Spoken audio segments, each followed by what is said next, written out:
Hello everyone.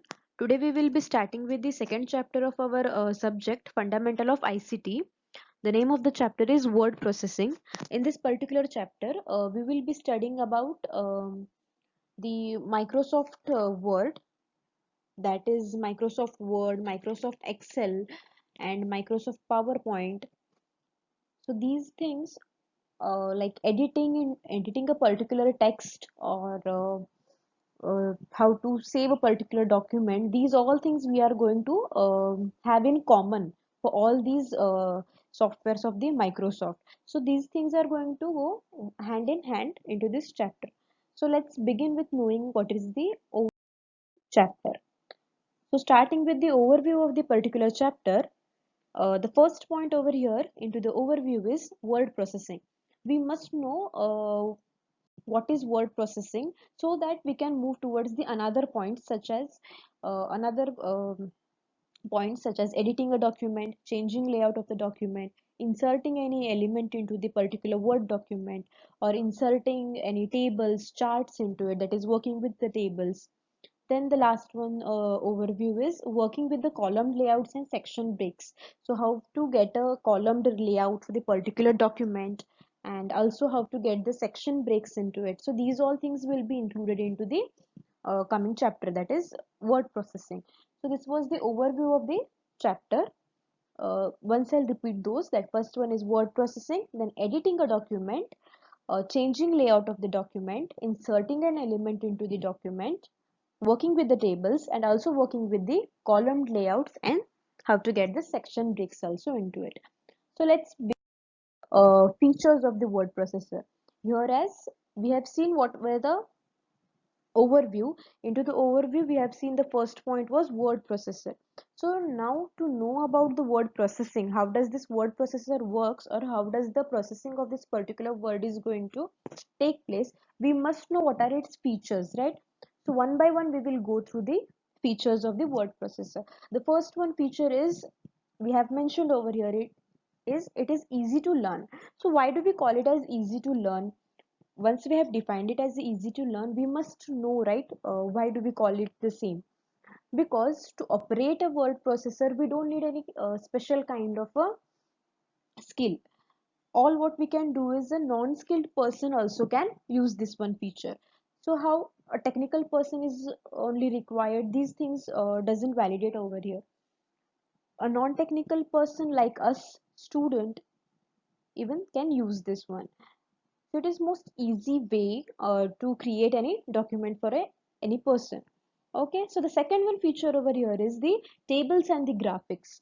So talking about the tables and the graphics, so whenever we are creating something, even when we are taking our pen and paper and we are writing something, if we include few tables, graphics into it, if we involve any graphics into it, if we insert any chart into it, so it becomes more attractive, more easy to understand, and also it gives us a visual clarity of the particular text. For this purpose, what we call the second feature is tables and graphics.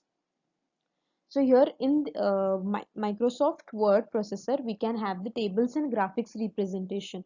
So again, what is improved? The visual clarity of the text is improved in this second feature. Okay, moving towards the third feature. The third feature is the extensive built-in features that are present into it. So here as a few features include, we can merge the documents, we can create the envelopes for it, we can create different layouts for it, we can create labels for it. So this is one of the extensive built-in feature that we have into the word processor. Now moving towards the fourth one, the fourth one feature of the word processor, or MS Word you can say, is spelling and grammar check. Whenever we are creating any document, while we are typing certain document into the MS Word, what happens is few human errors, few spelling mistakes through us can take place. Whereas while typing we can miss one two alphabets. These things generally take place while we are typing in a hurry. So what happens, there is a feature called as spelling check and grammar check. So this feature is going to help us to uh, find more better words or to correct our words. Suppose now there is a certain word and we have done few uh, misplacement of alphabets into it. At that time, the grammar check and the spelling checker present into this software, that is MS Word, is going to give us few suggestions, like the words that are going similar with what you have already typed. So in this way we can correct our words, so there are no any grammatical mistakes or spelling mistakes into your documents. Okay, also it gives us the suggestions of the synonyms of a certain word, or certain words is, the meaning of the word is going to remain same, just the word will be changed. That feature is known as a synonym.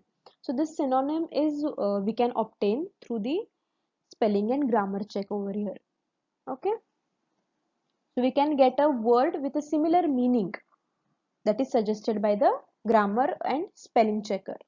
Okay, then the fifth one point is foreign language features. Now, English is the most basic language that is used while creating any text.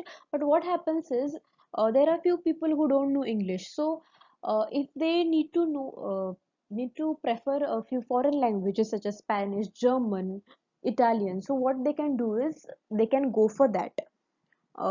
So there is an option you get while you select the languages. So it is going to support few foreign languages also. So you can create the document in the different languages. So that is again helpful for the user who don't know English or doesn't require uh, to be done in the same English language only. They can use their specified languages. Then after this, the sixth one feature is linking and embedding. So linking and embedding, here you can call when you are doing a certain text, you are creating a certain text document. What you can do is you can add a certain video clip, certain picture, certain chart to it. So you can link it with that particular word file. Okay, you can add your video clips, pictures externally to it, and it can be saved into the particular document itself.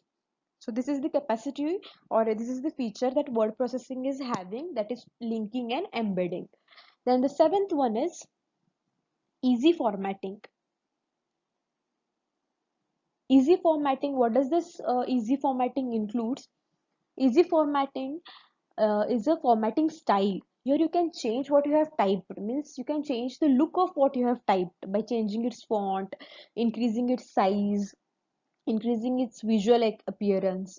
So these all things you can do into easy formatting. You can give it a better look to it. The next one is extensive help. Now extensive help is a feature, built-in feature that is present into the word processor. But what happens here is, if that query you can post into that particular dialog box in extensive help, if it is already present into the computer, it will give you the suggestions. If suppose your query is not present into the particular computer's format, then what it will go is, it will go for the external help. It will go on to the computer's internet connection. So from there it will solve your queries onwards. So this is the way the extensive help feature is going to help us into the word processing. So these are the total 8 features of using word processor. Okay, so let's move with the basics of font. We'll start with the text. We'll just get introduced to the basics of font in this lecture, and hereafter how to edit, save and all we will be studying one after another. So we'll know what is font first of all. A font is a set of printable or a displayable text character or characters in a specific style and size. So what does a font means? Whatever you have typed, that is we call as a text.